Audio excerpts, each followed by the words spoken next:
ఈ చక్కటి సమయంలో దేవుడు మనకి ఇచ్చిన యోహాను సువార్త 15వ అధ్యాయము 7వ చరణం చదువుకుందాం. చాలా జాగ్రత్తగా వినాలి. నా యందు మీరును మీ యందు నా మాటలను నిలిచి ఉండిన ఎడల మీకు ఏది ఇష్టమో అడుగుడి, అది మీకు అనుగ్రహింపబడును. చెప్పండి కొడదామా?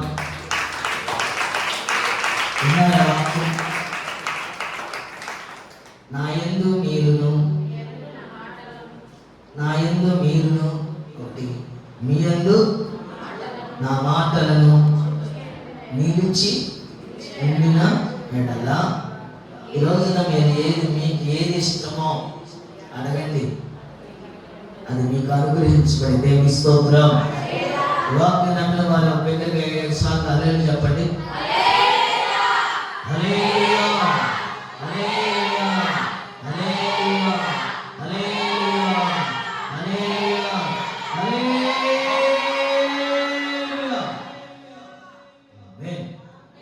ఆమేన్, ఆమేన్, ఆమేన్. ఎందుకు ఇంత దగ్గరికి చెప్తాం? మీకు ఏది ఇష్టమో అడగండి, అది మీకు అనుగ్రహించబడింది. ఈ రోజున దేవుని స్తోత్రం. కమ్మని వాక్యం యేసు ప్రభు వారు స్వయంగా చెప్తున్నారు. మన కర్తవ్యం ఏంటి? అడగటం. మన కర్తవ్యం ఏంటి?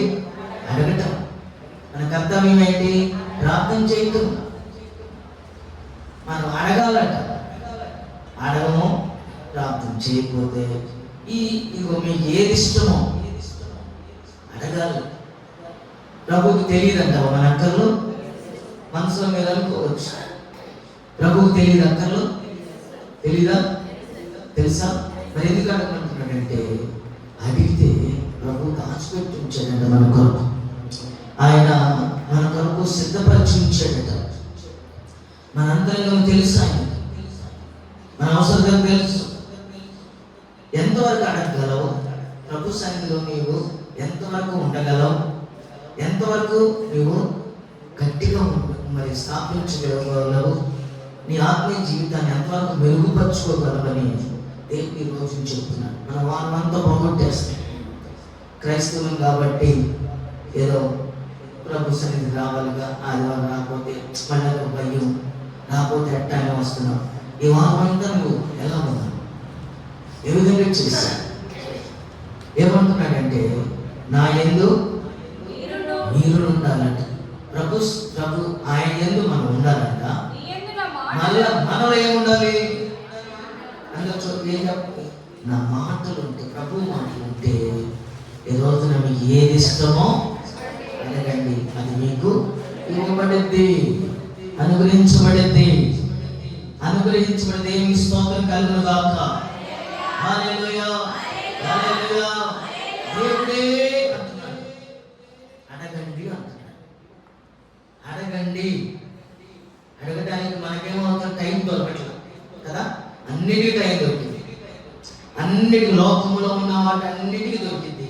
కానీ దేవుని సన్నిధిలో మోకాళ్ళు వేసుకుని ప్రభు సన్నిధిలో అడగటానికి మనకి సమయం. ఏదైనా మనిషి వచ్చి నువ్వు పలానా చోటకి నీకు సహాయం చేస్తానంటే ఆడపగలిగితే మోకాళ్ళ వేసి లేదా ఆడ చుట్టూ తిరిగి రేపు రాన్నా వస్తాం, రేపు వెళ్తాం, ఎల్లుండి వెళ్ళమన్నా వెళ్తాం, ఎల్లుండి వెళ్ళాలి అక్కలు ఎల్లుండి రమ్మన్నా వస్తాం. 4 రోజులు తిరిగిన కొత్త వాళ్ళు అంటే ఎందుకు రకంగా వెళ్తున్నామంటే ఆయన ఇస్తాడు.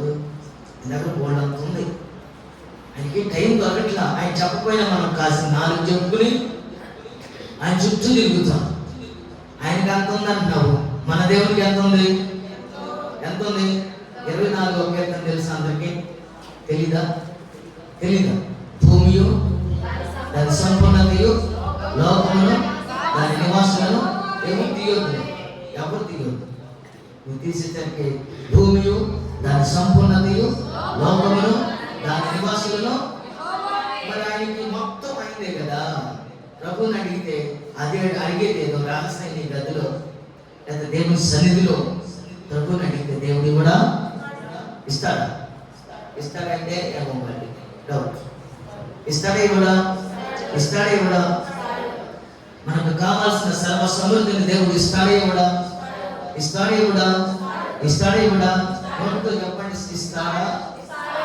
నాకు కావాల్సిన చెప్పండి, నాకు నా కుటుంబానికి, నాకు ఎప్పుడైనా చెప్పండి, నాకు నా కుటుంబానికి కావాల్సిన సర్వ సమృద్ధిని నా యేసయ్య నాకు అనుగ్రహించబోతున్నాడు. ఇప్పుడు అనుగ్రహిస్తాడు. నేను అడగటే ఆలస్యం. ఈరోజు నాకు అనుగ్రహించబోతున్నాడు. ఆయన అనుగ్రహించబోతున్నాడు. ఆమేన్. మనల్ని సృష్టించక ముందే, అలాగే భూమి సృష్టించక ముందే, మనల్ని రూపించక ముందే మన కొరకు అన్నిటిని సిద్ధపరిచి పెట్టాడు. అన్నిటిని సిద్ధపరిచినాక మనం చేశాడట. 5వ రోజు చేశాడు. ఎన్నో రోజు చేశాడు? మనకందరికి అన్నిటికి కావాల్సినవి, నలుగురికి కావాల్సినవన్నీ అమర్చాడట, సమకూర్చాడట. ఆమె చెప్పండి, అమర్చాడంట, సమకూర్చాడంట. ఏం చెప్పండి? స్థాపించాడంట, మన వరకు నింపాడంట, రూపుదిద్దాడంట, రంగులు దిద్దాడంట. ఆ తర్వాత మనల్ని ఒక రూపంగా చేసాడు, అన్ని సిద్ధపరిచి అనుభవించడానికి. ఇప్పుడు దేవుడు ఏమంటున్నాడంటే, నా ప్రియమైన కుమార్తెలారా, కుమారులారా, నన్ను అడగండి, నా యందు నీవుండాలి. నేను ఏదైనా చేయాలి అంటే నేనేమని చేయాలి? ఎలా చేయాలి? నీ యందు ఏం కావాలి? నా మాటలు చదివిస్తాను. వెండి బంగారం కోరుకుంటున్నాడా? నీ ఆస్తు కోరుకుంటున్నాడా?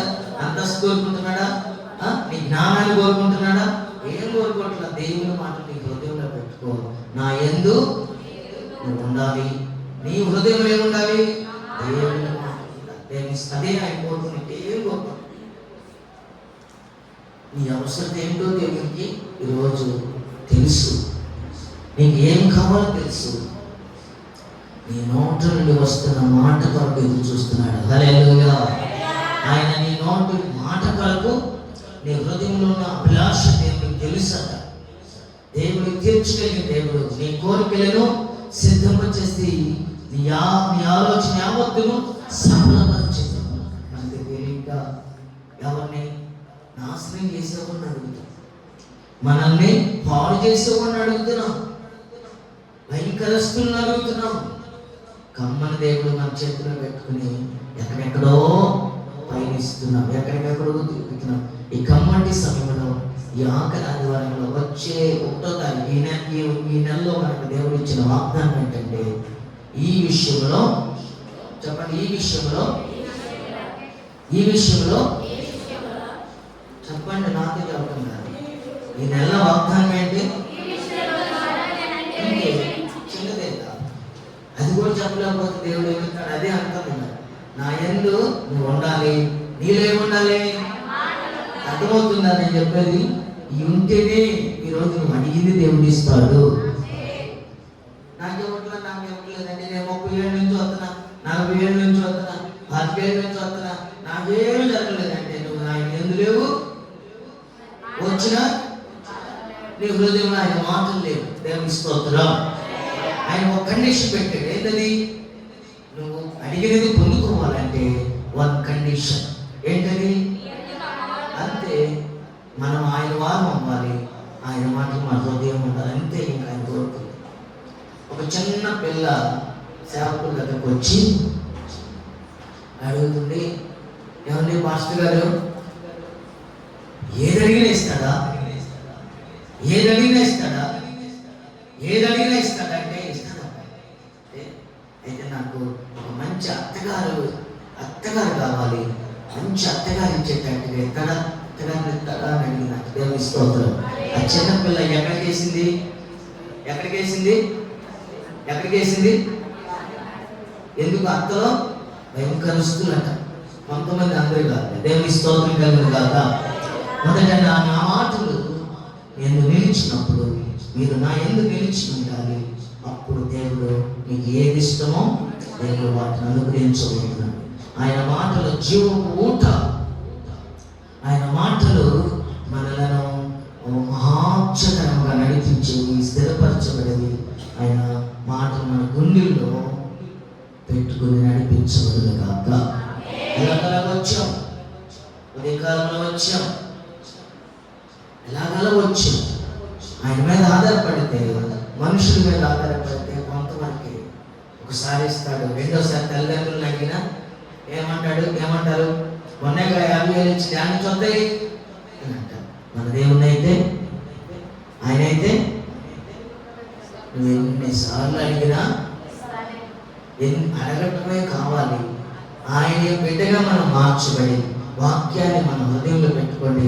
ఈ వారంలో రాబోయే వారం, లాస్ట్ వారం నెలకి దేవుడు ముగింపు చేయబోతున్నాడు. వచ్చే ఆదివారం నుండి 1వ తారీఖు డిసెంబర్ అయిపోతున్నాడు. 1వ తారీఖు కావాల్సినవన్నీ దేవుడు మీకు ఇస్తాడు.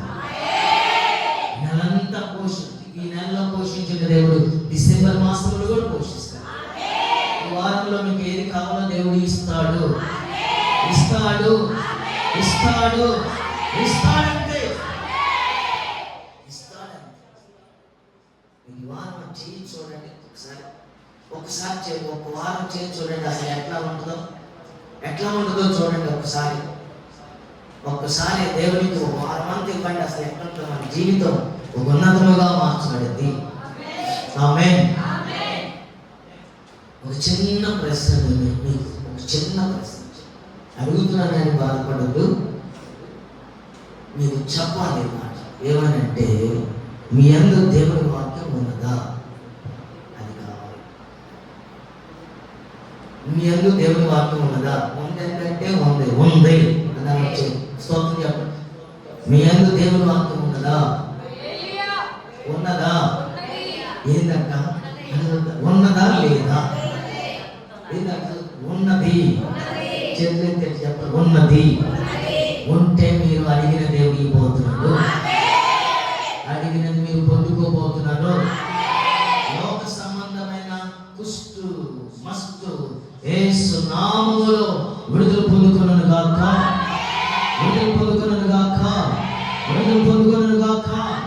ఈ ఉదయకాలంలో దేవుడి సన్నిధికి వచ్చిన మీరందరూ ఆయన మాటలు ఉన్నాయి కాబట్టి దేవుడి రోజున మీరు అడిగినది దేవుడు అనుగ్రహించబడును గాక. ఏమడుగుతున్నారు? ఎన్ని ఉన్నాయి లిస్ట్ పెడితే ఎచ్చాలాగా ఒక పేపర్ తీసుకుని ఎన్ని రాస్తాం? ఎన్నో మనకి ఒక్కడు కూడా తీరాల, మనకి ఫుల్ఫిల్ అవ్వాల, సంపూర్ణత కాల. ఎన్ని రాస్తామా దేవుడు? అన్ని రాయండి, దాని మీద చేపెట్టి ప్రార్థన చేయండి. దేవుడి వారంలో సంపూర్ణంగా మిమ్మల్ని సహాయం చేయవచ్చు. ఒక ఆటో డ్రైవర్ ఉన్నాడట. ఆటో డ్రైవర్ ఆయన భార్య ఆటో డ్రైవర్ కలిసి సేవకుల దగ్గరకు వచ్చి, అయ్యా మా అత్తగారికి బాగాలేదయ్యా, అర్జెంటుగా అయ్యా, సీరియస్గా ఉందయ్యా, నువ్వు వచ్చి ప్రార్థన చేయండి, ఆటో కూడా తెచ్చాం, మీరు ఆటోలో మీరు వచ్చి ప్రార్థన చేయండి అని సేవకుల దగ్గరకు వచ్చి అడిగింది. మా తర్వాత వస్తాలే అంటే, కాదయ్యా ఇప్పుడే రావాలయ్యా, మేము ఎప్పుడే పెట్టుకుని వెళ్ళి ప్రార్థన చేయించుకుని మరలా మిమ్మల్ని దించుతామయ్యా మందిరం దగ్గర అని అడిగితే, సరే ఆలోచించి బయలుదేరాడట. ఎక్కాడట. డ్రైవర్ పక్కన కూర్చుంటే, డ్రైవర్ ఎవరు? ఆటో డ్రైవర్ ఎవరు? యేసు ప్రభువు. ఆ డ్రైవర్ అంటే ఎవరు కదా? ఆమె భర్తగా బండి నడుపుతున్నాడు. ఈ మాస్టర్ ఆ భర్త అప్పుడు కూర్చున్నాడు, ఏమో వెనక సీట్లో కూర్చున్నాడు. స్టార్ట్ అయిన కానిచ్చి వాళ్ళ అత్త గురించి చెబుతున్నాడు. అయ్యా పాస్టర్ గారు, మా అత్త నన్ను భలే హింసించిందయ్యా. నేను అన్నది ఏంటంటే, వెనకాల నుండి వచ్చి నీళ్ళు పోసేదయ్యా. మళ్ళీ ఏమో పెద్దగా వచ్చేది. మా ఆయనకి అర్థమయ్యేటట్టుగా మళ్ళీ నీళ్లు పోసిందని తెలియకుండా, ఏందే అన్ని కూరలు చేస్తే నీళ్లు పోసుకుని తాగుతున్నావు అని మళ్ళా ఇలాగనేదయ్యా. నా మీద ఎప్పుడు సార్లు చెప్పేదయ్యా. నా భర్తగా నాకు కాపం చేసిద్దయ్యా. ఎప్పుడు అబద్ధాలు చెప్పేదయ్యా. నన్ను వెనకాల నుండి ఆడవేళ్ళకి అబద్ధాలు చెప్పి నా కాపురాన్ని నాశనం చేస్తా ఉంటుంది, చెబుతా ఉంటున్నాను. ఎవరంటున్నారు ఇక్కడ? యేసయ్య కాదు, సేవకుడు కాదు, భర్త అంటున్నాడు. భర్త ముందు చెబుతుంది సేవకుడికి. ఒకళ్ళేమో యేసయ్య అన్నారు, ఒకళ్ళేమో భర్త ముందు ఏంటంటే భర్త అనుకుంటాడేమో సేవకుడికి భయం వేస్తుంది. నా మీద ప్రాంతానికి వచ్చే మనిషి అసలు రానీడేమో అని ఈగిలి కంగారు పడతాయి. ఆమెమో మొత్తం కొట్టేస్తుంది. నేను అనుకుంటున్నాడు, ఏం చేయాలబ్బా, ఇప్పుడు ఎట తప్పుకోవాలి అనుకుంటున్నాడు. పరిశుద్ధాత్మ ఒక ఆలోచించాడట. అమ్మా, నేను ఆదివారం ప్రార్థనకు వచ్చావా అన్నాడట.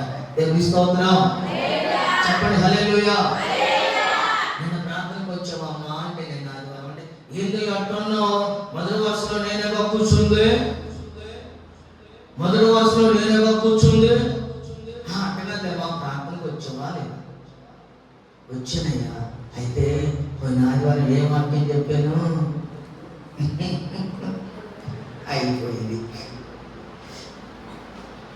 పోయిన ఆదివారమా నాకేందో మతి మరుపు ఎక్కువ.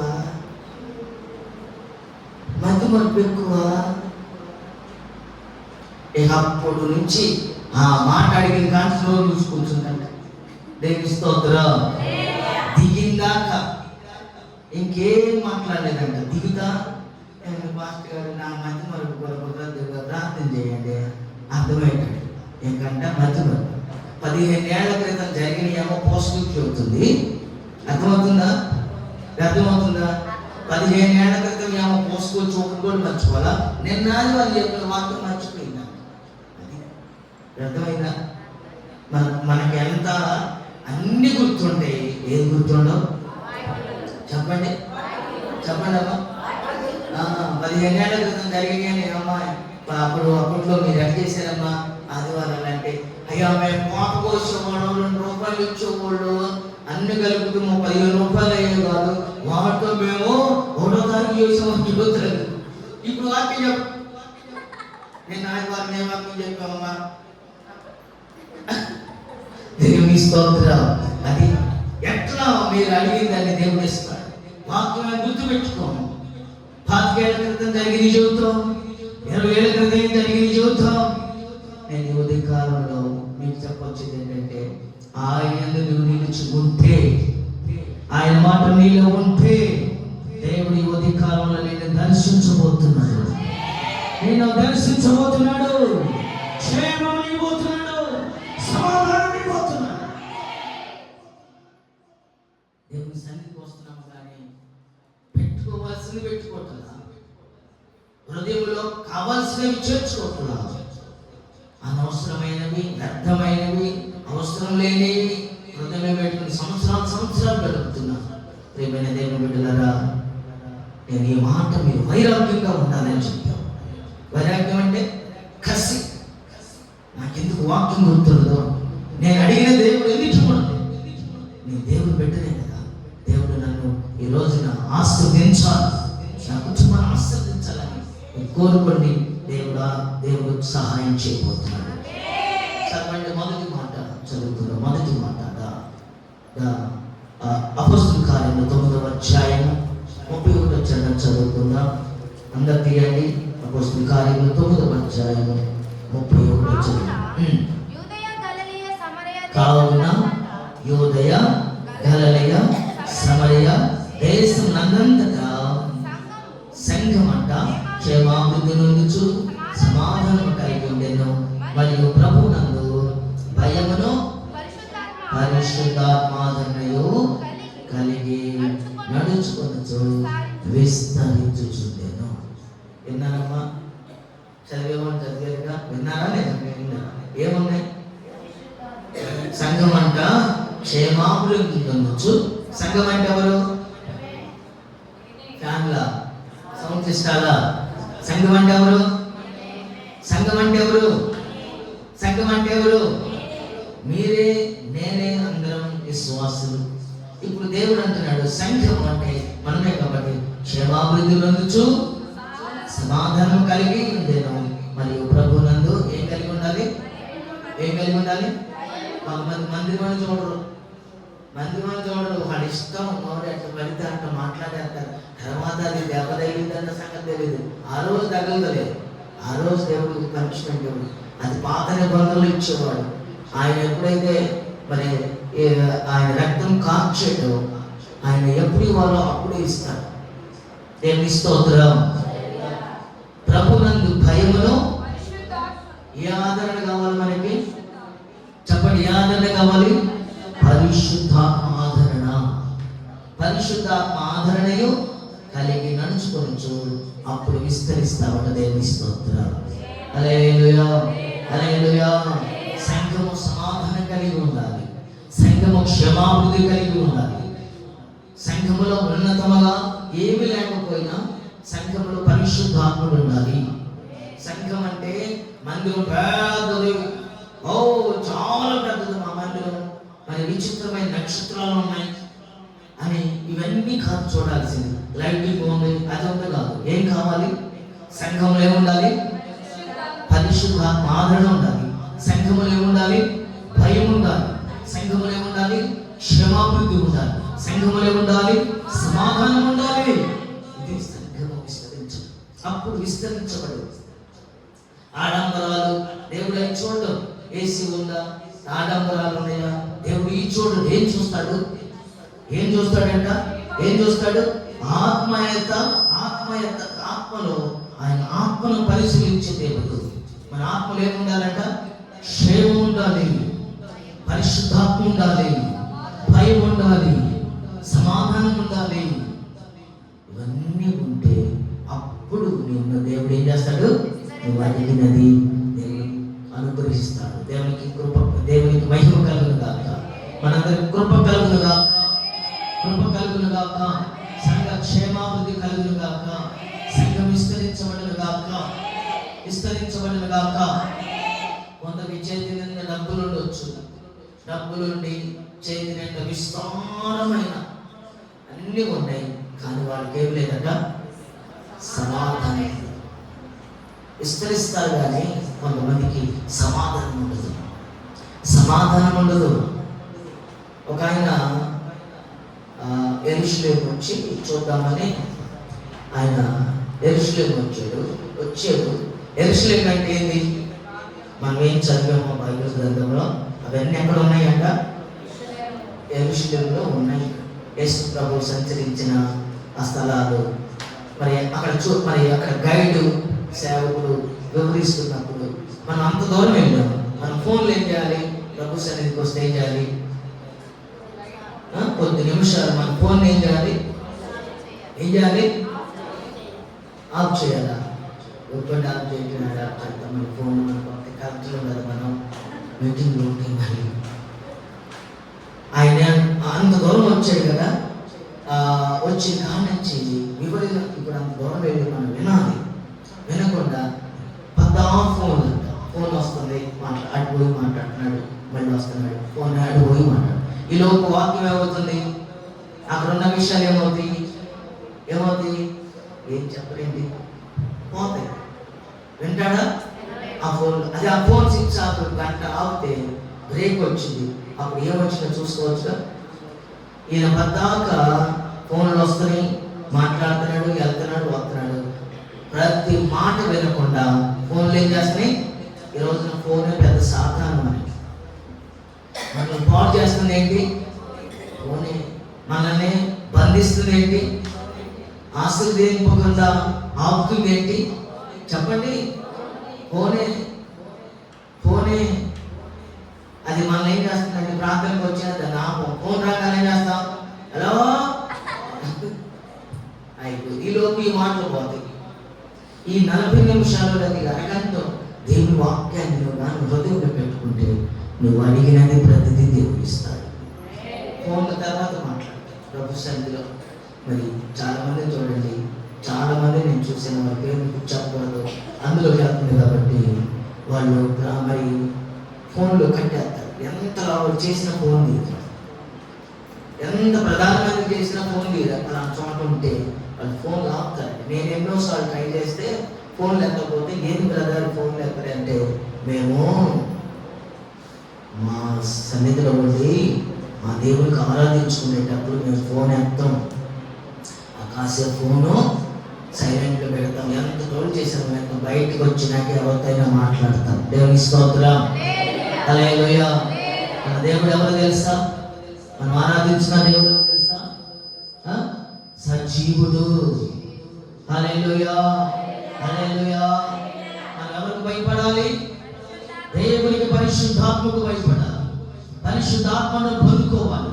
సంఘములో పరిశుద్ధాత్మ ఆ యెరూషలేములోకి వచ్చిన అబద్ధాలు ఫోన్లు మాట్లాడుతుంటే పక్కన అడిగితే, ఏమండి ఒకప్పుడు నాకు చిన్న బడ్డీ కొట్టండి, అప్పుడు ప్రశాంతంగా వ్యాపారం చేసుకున్నాను, ప్రార్థనకి వెళ్ళేవాడిని, ప్రతిదీ వినేవాడిని, ప్రశాంతంగా మొదలు దీన్ని కోరుకునేవాడిని, కొంచెం వచ్చేది. ఇప్పుడు వ్యాపారం విస్తరించింది, నాకు టైం దొరక ఇంకో ఫోన్లు పడుతున్నాయి, ఆ ఫోన్లు, అందుకే దేవుడు ఉండలేకపోతున్నాను. దేవుని స్తోత్రం. దేవుడు ఆస్వాదించే కొలది మనం ఏం చేయాలి? దేవునికి ఇవ్వాల్సిన టైం ఇవ్వాలి. ఆశీర్దిస్తే ఓ మాట, ఆశీర్దించకపోతే ఏడుతాం. ఆశీర్దిస్తే దేవుడు గుర్తురాడు, ఆదివారాలు కూడా గుర్తురాడు. ఎందుకు? అయ్యా నువ్వు పలానా రోజు నువ్వు ఆదివారం పలానా చోట నువ్వు రావాలి అని దగ్గర అపాయింట్మెంట్ తీసుకుంటా. దేవుడు నేను ఉన్నతంగా పెట్టాడనుకో, నువ్వు ఎక్కడ ఉంటావు? ఆదివారం మనుషులు మాట వింటావు. వాళ్ళు రమ్మన్నారు, ఏం రమ్మన్నారు, పాస్టర్ గారు అడుగుతాడు, ఏంటంటే పాస్టర్ అర్థంకి రాలేదంటే యారు కుదురుతుందండి. ఏమి లేనప్పుడు వచ్చావు, ఇప్పుడు విస్తరించేసరికి ఓ బ్యాంక్ అయినా ఉద్యోగి బ్యాంకు ఉద్యోగం రాకముందు ప్రార్థనకు వచ్చి తెగ ప్రార్థన చేసేవాడట. వాళ్ళ భార్య వాడు ఇద్దరు మోకాళ్ళు వేసి మొదలుపెట్టేవాడట. ఉద్యోగం వచ్చి నాకు మొదలుపెట్టారంట. దేవుడు ప్రార్థన ఆలకించి ఎలాగో ఉద్యోగం ఇస్తే, ఉద్యోగం ఇచ్చిన కానించి ఆలస్యం అవుతాడంట ప్రార్థన. ఏమా ఉద్యోగం వచ్చిన కానించి ఎలా అవుతున్నాడు? అంత ముందు వచ్చి కూర్చునేవాడట, అందరికంటే ముందు కూర్చునేవాడట. ఫస్ట్ వచ్చి స్తోత్రం ధ్యానించుకునేవాడట. ఎప్పుడైతే ఉద్యోగం వచ్చిందో ఏం చేశాడు? ఆలస్యంగా రావడం ప్రారంభించాడు. ఆలస్యం కాస్త ఏమైంది? కొన్నాళ్ళకి అసలు రావడం మానేశాడు. అదే ఆలస్యం పోతున్నారంటే వీళ్ళు ఏదో ఆత్మలో తగ్గిపోతున్నట్టు అర్థమైపోతుంది. ఇక కొన్నాళ్ళకి కొన్ని నెలలకి భార్య అంటుందంట, ఏమండి ప్రార్థనకి వెళ్తుందంటే నువ్వు బాధ అంటున్నాడంట. నువ్వు బాధ వస్తా వెనకాల వస్తాడప్పా అన్న. పాపం నమ్మిందంట. సరే వస్తున్నాడని పద్నాలుగు చూస్తుందంట. పద్నాలుగు అవుతుంటే రాట్లా ఆఖరి ప్రార్థన ఆశీర్వాదాలు అప్పుడు అన్నం అవుతాడని చూస్తుందంట. అప్పుడు కూడా ఇంటికి వెళ్తే ఏడున్నాడు? ఫోన్ చేస్తే ఏమంటే ఏడున్నామంటే బ్యాంకులో ఉన్నాను. ఈరోజు మేనేజర్ పని అప్పు చెప్పాడు, బ్యాంకులో ఉన్నాను. ఉద్యోగం ఇచ్చింది ఎవరు? బ్యాంక్ మేనేజరా? ఎవరు ఇచ్చారమ్మా? ఏసై ఇచ్చినప్పుడు మరి ఏం చేయాలి? ఆదివారం చాలా మంది చెప్పాలంటే మందిరాన్ని వదిలిపెట్టకూడదు, ఉద్యోగం ఇచ్చిన ఆయన్ని వదిలిపెట్టకూడదు. ఏం చేయాలి? ఎంత మేనేజర్ అయినా అయ్యా ఆదివారం నేను I have never attended the Sunday. ఆదివారం నేను హాజరు కాను. ఎవరు చెప్పుకోరు, నేను ఆదివారం నేను హాజరు కాను అన్న కండిషన్ పెట్టుకున్నట్టే బాగుండేది. కొన్నాళ్ళకైనా ప్రార్థన రావడం మానేసేది. భార్య వెళ్ళి అయ్యా అయ్యా దేవుడు ఉద్యోగం ఇచ్చాడయ్యా, అయ్యా అయ్యా అయ్యా అయ్యా అయ్యా అయ్యా అంటుందంట. అయ్యా లేదు, అయ్యా లేదు, తర్వాత నువ్వు లేదు. సేవకుని అడుగుతున్నాడంట, ఏడమ్మా బ్రదరు ఈయన పోటీ ఎక్కువైపోయింది. ఎవరికి? భార్య పోటీ అయింది. పాస్టర్ గారు ఆయన ఫోన్ చేయొద్దు, ఏమో పోటీ అయింది, ఏమో పద్నాలుగు అడుగుతున్నాడంట. ఏమా సహోదరి బ్రదరేడి చెప్పాను, ఆయన వస్తాడంట. ఇక ఇద్దరు కలిసి ప్రార్థన చేశారంటే ఏమని? ఈ ఆదివారం రాకపోతే చేస్తున్నాం ఉద్యోగం ఫోన్గా కావాలి అని ఆమంట ఆమెనందంట. వచ్చి ఆదివారం రాగా ఎక్కడికి వెళ్ళాడు? మళ్ళా బ్యాంక్కి వెళ్ళాడు. అయ్యా ఆ రోజు అంట ఫుల్ వర్షం అంట. ఆ బ్యాంకులో ఉన్న కాగితాలు ఇంటికి తెద్దామని ఆటో మాట్లాడుకుని ఆటోలో పెట్టుకున్నాడంట. బ్యాంకులో వస్తున్నాడంట. ఆ చాలా వర్షం వస్తుంది కదా, రోడ్లన్నీ కనపడట్లా, నీళ్ళల్లో మునిగిపోయి. ఈ ఆటో వద్ద గుంటలో పడిందంట. ఏది చక్రం బండి ఏమైంది? ఒలిగిపోయింది. ఇల్లు పడ్డారు, అవన్నీ నీళ్ళలో పడ్డాయి కాగితాలన్నీ. దేవుడి దయ వల్ల రసమైందంట. ఏమైంది? చెప్పండి, ఏమైంది? పులుసు అయిందంట, రసమైందంట. కాగితాలన్నీ రసమైంది.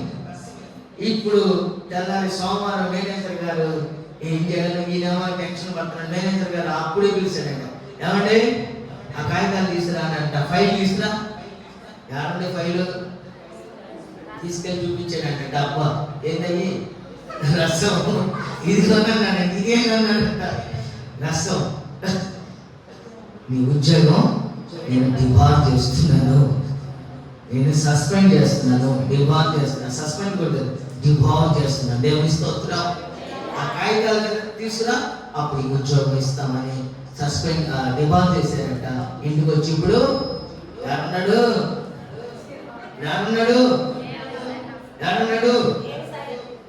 ఇంటికి వచ్చి భార్య దగ్గరికి ఏడుస్తున్నారు. ఇద్దరు కలిసి ఇద్దరుగా చేరుకొచ్చారు.